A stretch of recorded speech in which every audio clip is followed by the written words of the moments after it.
Welcome to the Explainer. Today, we're going to visually map out the entire progression of cancer. We'll start with just one single rogue cell and trace its journey so you can really, truly understand the why behind the what. This is going to be huge for your exams. All right, so here's our game plan. We'll kick things off with the origin story of a cancer cell, then we'll see how it spreads. After that, we'll learn to spot the body's warning signs. And then we're going to walk through two really important case studies, leukemia and myeloma, to see all this pathophysiology in action. So where does this whole mess begin? Well, for that we have to zoom way, way in, right down to the cellular level, to really get a grip on the fundamental problem that kicks this whole process off. Okay, at its absolute core, cancer is just a rebellion. See that fancy term, neoplastic disorder? It's just a way of saying a disease of abnormal new growth. Our normal cells, they have this amazing built-in control system. Think of it like an instruction manual with genes that act like brakes, telling them exactly when to grow and, crucially, when to stop. But in cancer, that instruction manual gets all scrambled. The brakes are gone, and the cell just starts multiplying with absolutely no limits. And this slide just lays it all out, side by side. Think of normal cell growth like perfectly disciplined traffic, right? Everyone's obeying the stop and go signals. Cancer, on the other hand, is like a car with the accelerator welded to the floor and no brakes. It just plows right through every single red light. So, a single renegade cell, that's a local problem. But the real danger, the thing that makes cancer so scary, is when these cells learn how to travel. Let's dig into how a small, localized issue can explode into a body-wide systemic threat. And this word right here, metastases, is the absolute game changer. This is the process that allows a tumor that started, let's say, in the colon, to pack its bags and set up new colonies in the liver or the lungs. Understanding how this happens is absolutely key. So, how do they travel? Well, cancer has a few options. It can do what's called local seeding, which is basically just spilling over into its immediate neighborhood. It can also hop into the lymphatic system, which is kind of like a regional transport network. Or, and this is the most common one, it can jump onto the absolute superhighway of the bloodstream. That's bloodborne metastasis, and it's what allows it to reach pretty much any organ in the entire body. Okay, this is a big one for your exams, so let's get this straight. Grading versus staging. It's simple when you break it down. Grading is all about the what. It's looking under a microscope and asking, what do these cells look like? How aggressive are they?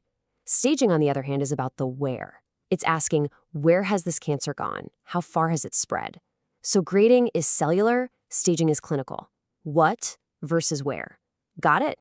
Now, as cancer starts to grow and spread, the body doesn't usually stay silent. It starts sending out these little clues, these SOS signals that something is seriously wrong. The key, of course, is knowing what to listen for. So what are these signals? What are the classic signs that could point to a malignant process kicking off? The kinds of things that should make you say, we need to look into this. All right, you absolutely have to know this mnemonic for your exams. Caution US. Each letter stands for one of the key warning signs.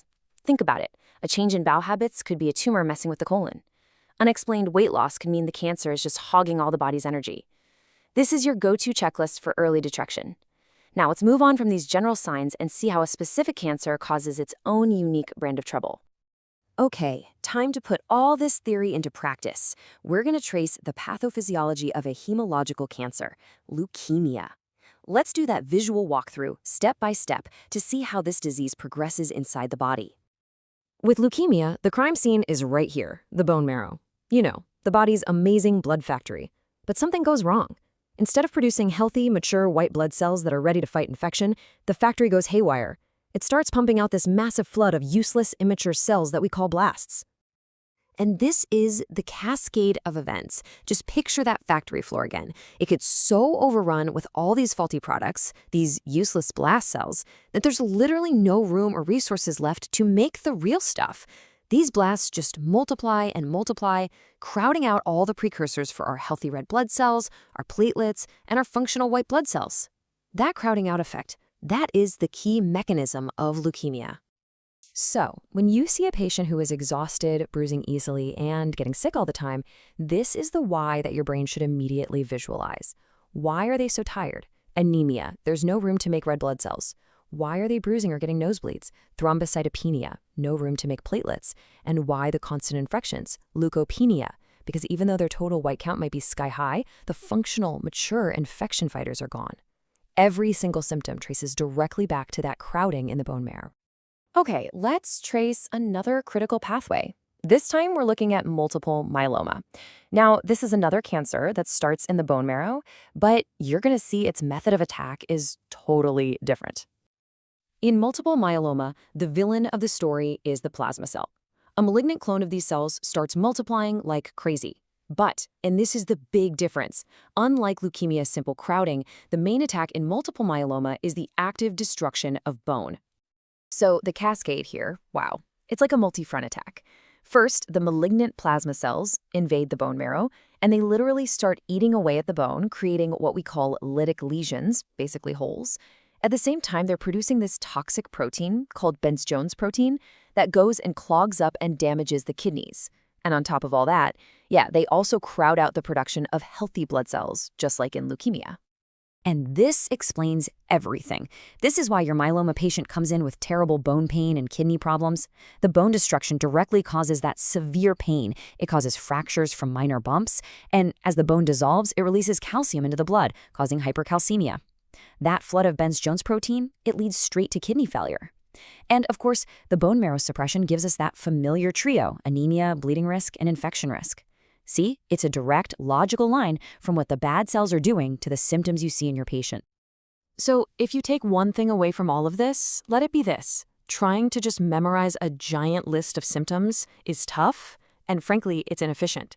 But when you can actually visualize the story of the disease, step by step, the pathophysiology, well then all the signs and symptoms just become logical, they become predictable, and they become so much easier to remember.